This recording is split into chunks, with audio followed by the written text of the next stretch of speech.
Hey guys, Zach25 and Archer9234. with episode 153 of Range Review. Today we have the Power Rangers down under the Cephalo Zord and the Brachiosaurs. So now we have the Cephalo Zord. Now this is actually one of the first auxiliary Zords that the Rangers got in the show. The maneuverability is you move the legs because of the formation. The arms do move up and down, that's about it. You can't rotate them and whatnot. Mouth does open, which is really cool to see. So there is a little peg-like thing, so if you want to open the mouth without doing it like this, you just push it and it's that.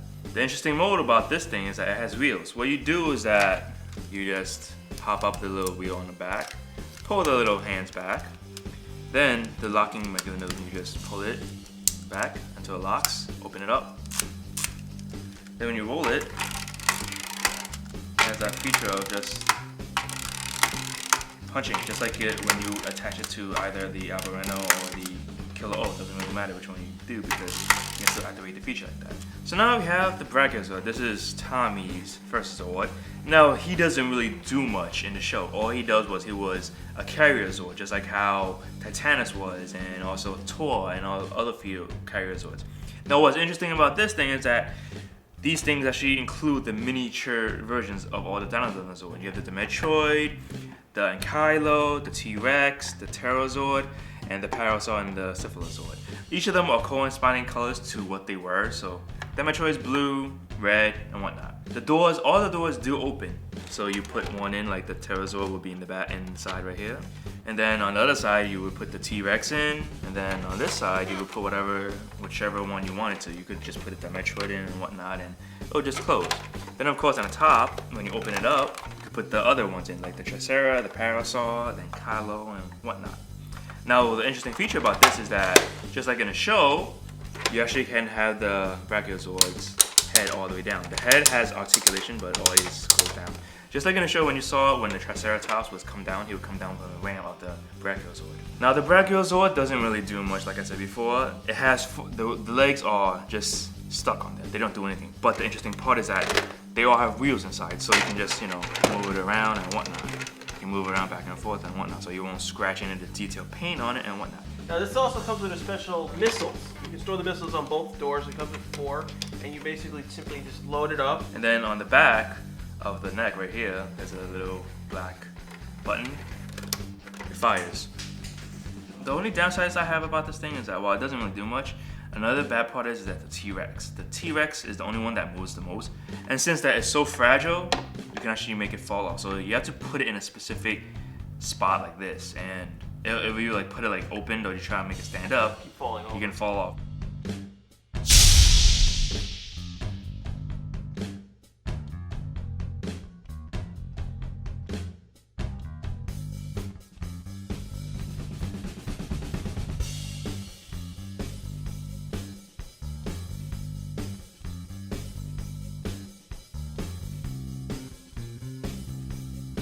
So now we have the arm attachments. Now the Brachiosaur, even though it does not show in the show at all, even in Alpha Ranger, that was never shown, he is actually an arm attachment.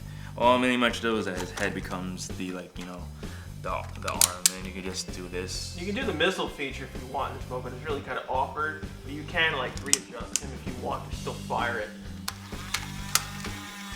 The Cephalo Zord has the punching action, as you guys can see. Now you can use the punching action on Albareno, Killer O, Max Oja. As long as it has a motor feature, they work on those.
So now we have Triceratops Megazord. This is a combination of all 4 of the auxiliary Zords. Now this thing is actually pretty interesting. The fact that, you know, even the good thing about the Dinosaur line was that all the Zords are used. The Mezzodon, even though it didn't do much, with having the 4 auxiliary Zords combined into this, it really stands out. Now this thing does have a motorized feature.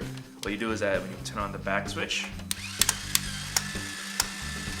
it does the finisher that they do in the show where, you know, they just punch and now the interesting part about the Dinosaur line, you can connect arms and whatnot. Take Killer O's arm, and you know, you're done. You can. It looks weird, but you can do different type of colors. Overall, I really like the Dinosaur Zords. Both the Brachiozord and the Cephalozord were not released in America, so the only way you guys can get them is to import the Japanese version or get the Korean version. Because the funny thing is that the Korean actually got the Cephalozord with in a US box. The good part about it is that it has a lot of chrome.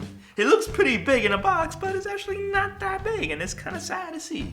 The Cephalozord, I really recommend you guys try to get them if you want to complete this. Other than that, I don't recommend the Brachio as much as the Cephalo if you want to complete the auxiliary line, because the auxiliary line is much better than just that little thing with a head. But yeah, that's it for our review of the Brachiosaur and the Cephalozord. Join us next time for the SH Figuarts Mighty Morphin Pink, White, Red, and Green Ranger. Rate, comment, subscribe, and see you next time. You can also reverse it in the other direction. Ah, he got stuck. Alright, Turn it off. Yeah, I gotta turn it off. He got stuck. It does that. He's just stupid, that's all. Try now. You can also do it in reverse. Nope.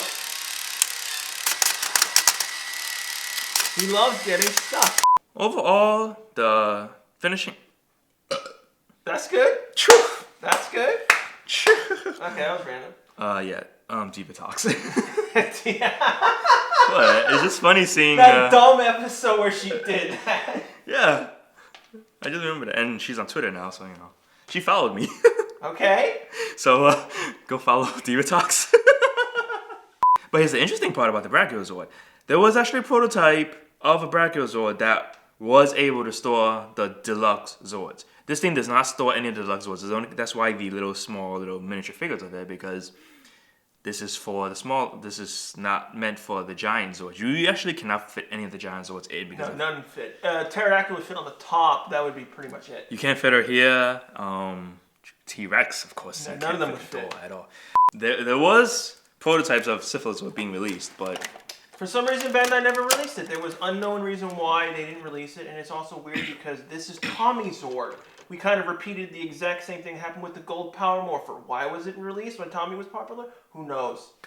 The thing that I would say is the only reason why Brachiosaur was because there was the 4 Zord only collection thing, which is mainly much because we had the Mezzodon, we had the Blizzard Force, we had the Thundersaurus, and we also have the Dinostegosaurus. So those are the 4 Zords. I can see why the Brachiosaur maybe wasn't released by that. We can finally see the show, the whole thing! Yay! F you, Bandai America.